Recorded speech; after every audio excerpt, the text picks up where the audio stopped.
ইয়াউমা হুম বারিজুন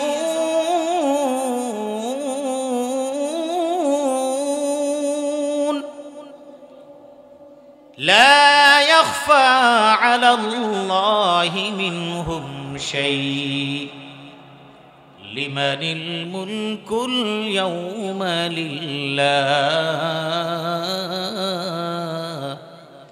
লিমানিল মুলকুল ইয়াউমা লিল্লাহিল ওয়াহিদিল কাহ্হার। আল্লাহ রাব্বুল আলামিন বলছেন সেই দিন সবাইকে একত্রিত করা হবে, সাধারণ জনগণ এলাকাবাসীও থাকবে, সমস্ত মানুষ থাকবে, নেতা থাকবে, কর্মী থাকবে, ওই সেলফি তুলে প্রিয় অভিভাবক বলা মানুষগুলোও থাকবে। নেতার নামে কথা বললে শরীরের মধ্যে জ্বালা ধরে যায় এমন কর্মীও থাকবে। কোরআনের তাফসীর চললে তাফসীরের প্যান্ডেল ভেঙে দিয়েছে এমন কর্মী, সেখানেও কিয়ামতের ময়দানে তারাও দাঁড়াবে, ঠিক কি না? ওই তাফসীর মাহফিল পণ্ড করে দেওয়া কর্মীও দাঁড়াবে, তাফসীর মাহফিল পণ্ড করে দেওয়া নেতাও দাঁড়াবে, দোকান ভাঙচুর করা নেতাও দাঁড়াবে, কর্মীও দাঁড়াবে, লুটপাট করা নেতাও দাঁড়াবে, কর্মীও দাঁড়াবে, সবাই দাঁড়াবে। এবার যখন আল্লাহ পাক রব্বুল আলামিন সকলের হিসাব নেবেন, কারো হিসাব সামান্যতম কোনো রকমের কম বেশ করা হবে না। আল-ইয়াউমা তুজজা কুল্লু নাফসিন বিমা কাসাবাত লা যুলমাল ইয়াউম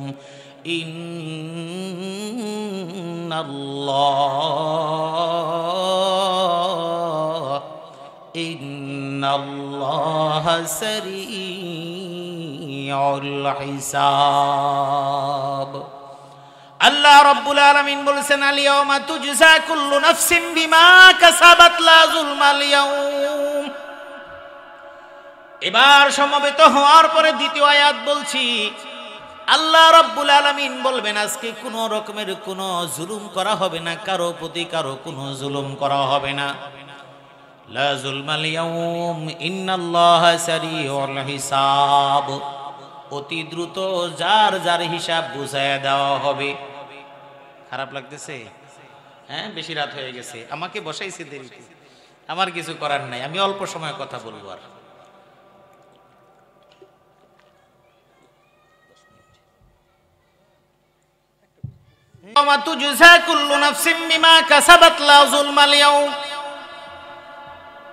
সবাইকে সমবেত করার পরে এবার বলবেন আমি আজকে জুলুমের বিচার করব, কারো প্রতি কোনো জুলুম করা হবে না এবং সঠিক সঠিক বিচার করব। এই সঠিক বিচার কি আপনি ভালো করে বুঝে নিন। দুনিয়ার মধ্যে যে যার উপরে জুলুম করেছে তার সমস্ত বিচার হবে। ঘর থেকে আসি, বাংলাদেশের ঘরের মধ্যে শাশুড়ি বৌমার সম্পর্ক ভালো নাই, আছে নাই? এটা থাকা স্বাভাবিক, এটা কোনো দোষের না, কারণ দুই জায়গার দুইজন মানুষ, দুই জেনারেশনের দুইজন মানুষ এক জায়গায় আছে, এটা মিল না হওয়াটাই স্বাভাবিক, এটা কোনো দোষ দেখি না। একই মায়ের পেটের দুই ভাইয়ের চরিত্র এবং স্বভাবের মধ্যে মিল নাই। একজন মাছ ভাজা খেতে পছন্দ করে, আরেকজন রান্না করা খেতে পছন্দ করে, একজন মুরগি খায় আরেকজন গরু খায়। সুতরাং এটার মধ্যে কোনো দোষ আমি দেখি না। তবে দোষ কোন জায়গায়, জুলুমের বিচার কোন জায়গায় করা হবে? পৃথিবীর মধ্যে যে যে জুলুম করে সব বিচার করা হবে। এই জায়গার মধ্যে ছেলেও বাদ যাবে না, বাবাও বাদ যাবে না, বউও বাদ যাবে না, স্বামীও বাদ যাবে না, মাও বাদ যাবে না, বাবাও বাদ যাবে না। কঠিন কথা বলে যাচ্ছি। আল্লাহ নবীর কাছে একজন সাহাবী এসেছেন, তার সঙ্গে একজন তার পুত্র সন্তান এবং সন্তানের সঙ্গে একজন খাদেম নিয়ে আসছেন। নবী এসে বলছেন, ইয়া রাসূলুল্লাহি, আমি আমার সন্তানকে এই খাদেমটার সঙ্গে দিতে চাই। নবী বললেন, এগুলি তুমি যে সন্তানকে এই খাদেম দিচ্ছ, তুমি এমন খাদেম কি তোমার প্রতিটি সন্তানকে দিচ্ছ কিনা? ওই সাহাবী বললেন, ইয়া রাসূলুল্লাহি, না না, আমি আমার অন্য সন্তানদেরকে তা দিচ্ছি না। নবী বললেন, ফিরিয়ে নাও, যদি তোমার সমস্ত সন্তানদেরকে খাদেম দিতে পারো তাহলেই কেবল তুমি খাদেম দিবে। তার মানে হলো একজন সন্তানকে তুমি খাদেম দিয়ে তাকে তুমি সুন্দরভাবে রাখবে, অন্য সন্তানকে মাহরুম রাখবে, তারা মনে কষ্ট পাবে। এই কাজটা কোনো বাবার জন্য করা জায়েজ নাই। আমার বাবারা, আপনাদেরকে সতর্ক করে দিচ্ছি, মরে যাবেন। এক সন্তানের প্রতি দৃষ্টিটা ভালো দেওয়ার কারণে তাকে বেশি করে গোপনে জায়গা লিখে দিয়ে গেলেন, কেউ জানলো না, অথবা তাকে পরামর্শ ছাড়া ভালো জায়গা দিয়ে দিলেন। বাকিরা বাবা হিসেবে আপনার সঙ্গে বেয়াদবি করলো না, মনের মধ্যে কষ্ট। কিয়ামতের ময়দানে এর জবাব আল্লাহর কাছে আপনার দেওয়া লাগবে। মা বাবা দুইজনকে বলছি, দুজন মিলে সম্পদের ভাগ বাটোয়ারা করছেন। সম্পদের মধ্যে কোনো পরিবারের মধ্যে ছেলেদেরকে জিতিয়ে দেওয়া হয়, মেয়েদেরকে ঠকিয়ে দেওয়া হয়।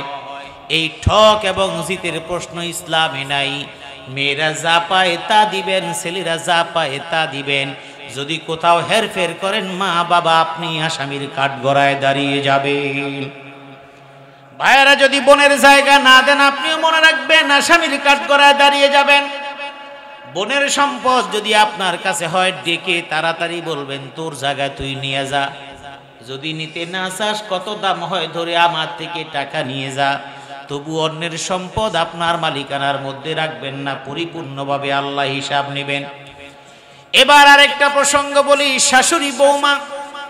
শুধু বৌমা শাশুড়ির দোষ দিবেন এটাও যেমন সঠিক না, আবার শাশুড়ি আম্মা শুধু বউয়ের দোষ দিবেন এটাও সঠিক না। কে কতটুকু জুলুম করছেন এই সব কিছু দুনিয়ার মধ্যে বিচার না হলেও এই জুলুমের একমাত্র পরিপূর্ণ হিসাব রাখেন কি? যেই বাড়িতে একাধিক পুত্রবধূ আছে, সব পুত্রবধূর বাড়ির সম্পদ একরকম না, সব পুত্রবধূর চেহারাটা একই রকম না, সব পুত্রবধূর গুণ একই রকম না। আমাদের এই সমাজের মধ্যে যেই ছেলের বউটা পয়সাওয়ালা বাড়ির মেয়ে, তার প্রতি শাশুড়ি এবং শ্বশুরের দৃষ্টি থাকে আলাদা। শাশুড়ি আম্মা ওই বউ ছাড়া কিছু বোঝে না। ওই বউ পেঁয়াজ কাটতে গেলে শাশুড়ির কলিজার মধ্যে আঘাত লাগে। ওই বৌমা যদি কাজ করতে যায়, শাশুড়ির কলিজাটা ছিঁড়ে যায়। কিন্তু যেই মেয়েটা গরিব ঘরের আছে, ওটা এই বাড়ির কাজের বুয়ার চাইতে বেশি সম্মান কখনো পায় না। কথাটা মনে হয় খারাপ লাগলো না? খারাপ লাগলো, কিছুই করার নাই, এটা খারাপ কথাই আপনি করেছেন। এই জন্য আমার বাবারা, ভাইয়েরা, মায়েরা, সকলের জন্য বলছি, ইনসাফ যদি না হয়, কিয়ামতের ময়দানে শাশুড়ি আম্মা আপনিও ছাড় পাবেন না। আবার বৌমা, আপনাকে বলছি, আপনার মায়ের সঙ্গে আপনি কথা বলার সময় সুন্দর করে কথা বলেন, কিন্তু আপনার শাশুড়ির সঙ্গে কথা বলার সময় মেজাজ দেখিয়ে কথা বলেন। হয়তো সে আপনার জন্মদাত্রী মা নন, কিন্তু আপনার যেই স্বামী, ওই স্বামীকে জন্ম দিয়েছেন এই মা। সুতরাং এই সন্তান তার একজন সাহাবীর একজন সন্তান। আল্লাহর নবীর কাছে অভিযোগ করলেন, অভিযোগ করে বললেন, ইয়া রাসূলুল্লাহি, আমার বাবার এমন এমন সম্পদ আমাদেরকে দিচ্ছে না, সব আমার বাবা ধ্বংস করে দিয়েছে, ব্যবহার করে ফেলেছে। আল্লাহর নবী ওই সাহাবীর পুত্রকে সহ ডাকলেন। এবার ডাকার পরে সমস্ত বিষয়গুলো শুনলেন। এবার ওই সাহাবী নবীর কাছে এসে বললেন, ইয়া রাসূলুল্লাহি, আমি যে সম্পদগুলো করেছি, আমি যা যা করেছি একটু জিজ্ঞেস করেন, এটা কি অন্য কাউকে দিয়েছি কিনা, এটা কি সব আমি ভোগ করেছি কিনা। এইরকম ভাবে যখন সমস্ত কথাগুলো শুনলেন, এই সমাজের মধ্যে অনেক সন্তান বাবার ব্যাপারে বলে, আমার জন্য আপনি কি করেছেন, আমাকে আপনি কি দিয়েছেন। এই রকম সন্তান যখন অভিযোগ দিল, আল্লাহর নবী শুনলেন। শোনার পরে রাগত ভাবে ওই যুবকের কলারটা চেপে ধরলেন, এমন করে থাবা দিয়ে কলারটা ধরে টান দিয়ে বাবার দিকে নিক্ষেপ করে বললেন, আনতা ওয়া মালুকা লি আবিকা, ও পুত্র সন্তান, ও যুবক, শুনে নাও, তোমার বাবার উপরে কথা বলার ক্ষমতা নাই, তুমিও তোমার বাবার, এবং তোমার যা মাল এটাও তোমার বাবার। আমি যেই কথাটা বোঝাতে যাচ্ছি, আমার বোনেরা, ওই স্বামী এটাও আপনার যে শাশুড়ি তার সন্তান, আপনার শ্বশুরের সন্তান আজকে তার সন্তান কিছুদিন পরে আপনার সন্তান হবে, কিংবা আপনিও শাশুড়ি হবেন, আপনার সন্তানের জন্য যেই অধিকার যেই মায়া হয় আপনার শাশুড়ির অন্তরেও আপনার স্বামীর জন্য সেই মায়া হয়। যদিও আপনার জন্মদাত্রী মা নন, কিন্তু তিনি যেহেতু আপনার স্বামীর মা, তাকে ঠিক যথাযথভাবে সম্মান করা আপনার জন্য একেবারে দায়িত্ব, এটা লঙ্ঘন করা আপনার জন্য অন্যায়। অনেক কথা শাশুড়ি বলে, জেনারেশন গ্যাপ। শাশুড়ির বয়স 65, আপনার বয়স 20, তার মানে 20 থেকে 65, 30, 40, 50, 60, 65, 45 বছর, একটা বিশাল জেনারেশন। আপনার আমলে আপনি বার্গার খান, আপনার শাশুড়ির আমলে বার্গার তো প্রশ্নই ওঠে না। আটা গোলায়া এমন একটা চাপটি বানানো খাওয়ার মতো ক্ষমতা তাদের ছিল না, যে কারণে তাদের রুচিবোধের মধ্যে পার্থক্য, কাপড় পছন্দে পার্থক্য, মেজাজটা খারাপ হতেই পারে, আপনাকে মেনে নিতে হবে। শাশুড়ি আম্মা জান, আপনাকে ওইটাও মেনে নিতে হবে। আপনার মেয়েটা যখন সুন্দর কাপড় পরে আসলে আপনার আনন্দ লাগে, ঠিক আপনার পুত্রবধূ ভালো কাপড় পরে তার মায়ের কাছে গেলেও ঠিক তেমনই আনন্দ লাগে। সংক্ষেপে এর চাইতে আর কিছু বোঝানোর সুযোগ নেই। এই জন্য আল্লাহ রব্বুল আলামিন বলেছেন, দুনিয়ায় যে যতটুকু জুলুম করে সব কিছু পোষায় দিবেন কি। শুধু তাই না, জঙ্গি তকমা দিয়ে আমি তাদেরকে এলাকা ছাড়া করেছি। লাউ হাদানাল্লাহু লাহাদাইনাকুম, আজকে আমারও কোনো গতি নাই, তোদেরও কোনো গতি নাই। যদি হেদায়েত পাইতাম তাহলে দুনিয়াতে তো আকাম কুকাম করতাম না, আমিও করতাম না, তোদেরকেও করতে দিতাম না।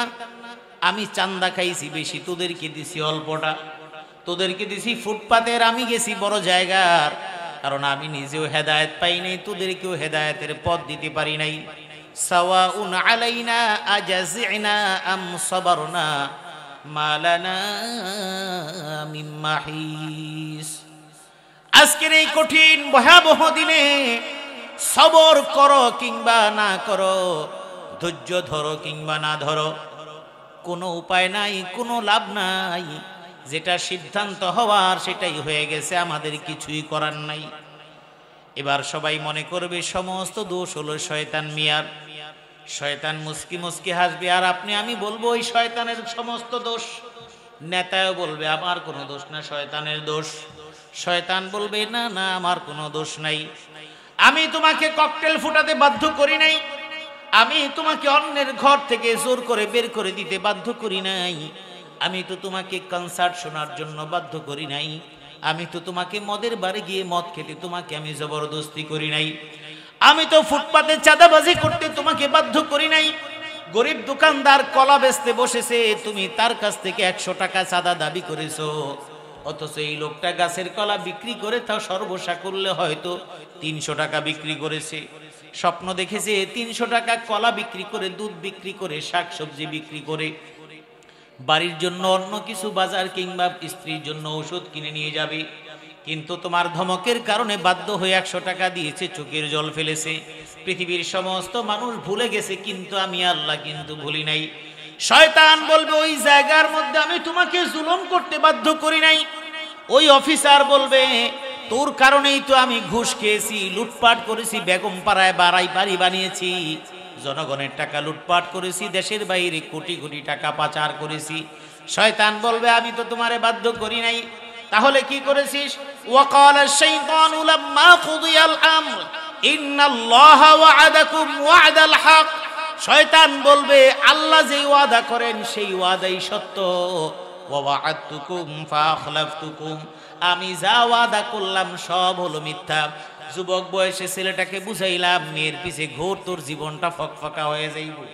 2 বছর ঘোরার পরে দেখে লেখাপড়াও হইল না, কাজকর্ম হইল না, মাঝখান দিয়া মাথাটা খারাপ। 5 বছর ঘোরার পরে স্বপ্ন দেখলো, তারপরে দেখে নিজের স্বপ্নের কুকিল নিজের সাইরা অন্যের সঙ্গে বিয়ে বসে চলে যায়। ছেলে এবার চিন্তা করে জীবন যৌবন সব শেষ। এইরকম ভাবে সব জায়গার মধ্যে মানুষ চিন্তা করে, অফিসে বসেছে, এবার মাথার মধ্যে শয়তান ঢুকায় দিছে তোমার তো সন্তান সমাগত, এই সন্তানের ভবিষ্যৎ আছে। তুমি যেই বেতন পাও ওই বেতন দিয়ে তো তুমি সামনে কিছুই করতে পারবা না। এই অনাগত স্বপ্ন দেখায় শয়তান তাকে বুঝাইছে। সুতরাং সন্তানের ভবিষ্যতের জন্য তোমার কি করা লাগবে? সন্তানের ভবিষ্যতের জন্য তোমার এখন ফাইল আটকায় ঘুষ খাওয়া লাগবে। তোমার স্ত্রীর গলায় একটা ভালো চেন নাই, স্বর্ণের ভরি 1.5 লক্ষ টাকার কাছাকাছি, তুমি যদি এখন কিনে রাখতে না পারো, আগামী 10 বছর পরে তোমার বউরে কোনো নেকলেস তুমি কিনে দিতে পারবা না। তাহলে এখন কি করা লাগবে? সুতরাং তুমি যেই চেয়ারে আছো এই চেয়ার থেকে বদলি হয়ে যেতে পারো। যা খাওয়ার এই 2 বছর খাওয়া লাগবে, কারণ এই চেয়ার অনেক দাম দিয়ে কিনতে হয়। এখানে যেই পরিমাণ ঘুষের কারবার অন্য এলাকায় অত ঘুষ দেয় না। শয়তান আমাকে বুঝায় দিল, আমি খাইলাম, চুরি করলাম, বাটপারি করলাম, সব কিছু করলাম। শয়তান বলবে এটা তো আমি তোমাকে বাধ্য করি নাই। শয়তান তখন বলবে ইল্লা আন দাউতুকুম ফাস্তাজাবতুম লি, আমি তোমাকে কোনো কাজে বাধ্য করি নাই, শুধুমাত্র আমি তোমাকে আহ্বান করেছি। আমি তোমার অন্তরের মধ্যে বুঝাই দিছি যদি চুরি চামারি করস একটু ভালো থাকবি, যদি তুই 2 নম্বরই করস কিছু টাকা কামাবি, ভালো থাকতে পারবি। অথচ আপনি যদি 2 নম্বরই নাও করতেন, ওর চাইতে বেশি ভালো রাখি দিতেন কি? যেহেতু আপনি চুরি করেছেন এই জন্য বৈধভাবে আল্লাহ আপনার দেওয়ার রাস্তাটাকে বন্ধ করে দিয়েছেন। এই গ্লাসের মধ্যে, এই বোতলের মধ্যে যতটুকু পানি আমি খেলাম, এই খালি জায়গাটুকুর মধ্যে পানি ঢাললে খালি জায়গাটুকু পূরণ হবে। কিন্তু এই বোতলটা পরিপূর্ণ হয়ে যাওয়ার পরে যদি পানি ঢালেন এই বোতলের মধ্যে যাবে কিনা? এই বোতলের মধ্যে যাবে না। তার মানে আপনার জন্য যতটুকু বরাদ্দ, আপনার রিজিকের যতটুকু প্রয়োজন, আপনি যদি হারাম পন্থায় খান আল্লাহ রাব্বুল আলামিন আপনাকে হালাল ভাবে দিবেন না। কিন্তু যদি আপনি হালালের অপেক্ষা করেন, হারামটাকে সামনে পাওয়ার পরেও বাদ দেন, আমার আল্লাহ বলেন যেই মানুষটা হালাল ভাবে বেঁচে থাকতে চায় আমি আল্লাহ তাকে বিলম্ব হলেও হালাল ভাবে তাকে ভালো রাখি। কিন্তু বান্দা এত অধৈর্য, অতদিন পর্যন্ত সে ধরতে চায় না, অতদিন পর্যন্ত সে সবর করতে চায় না। শয়তান বলবে ইল্লা আন দাউতুকুম ফাস্তাজাবতুম লি, আমি শুধুমাত্র তোমাকে সূত্র বলে দিয়েছি, ডেকেছি, আমি বাধ্য করি নাই। ফালা তালুমুনি ওয়ালুমু আনফুসাকুম, আজকে আমাকে দোষারোপ করে কোনো লাভ নাই। যা দোষারোপ করার তোমরা তোমাদের নিজেদের কি দোষারোপ করো, কারণ নিজেরাই পাপ করে আজকে জাহান্নামী, সেখানে আমার কিছুই করার নাই। আল্লাহ রাব্বুল আলামিন এই জন্য বললেন اليوم تجزى كل نفس بما كسبت لا ظلم اليوم إن الله سريع الحساب صدق الله العظيم وصدق رسوله النبي الكريم ونحن على ذلك لمن الشاهدين والشاكرين والحمد لله رب العالمين।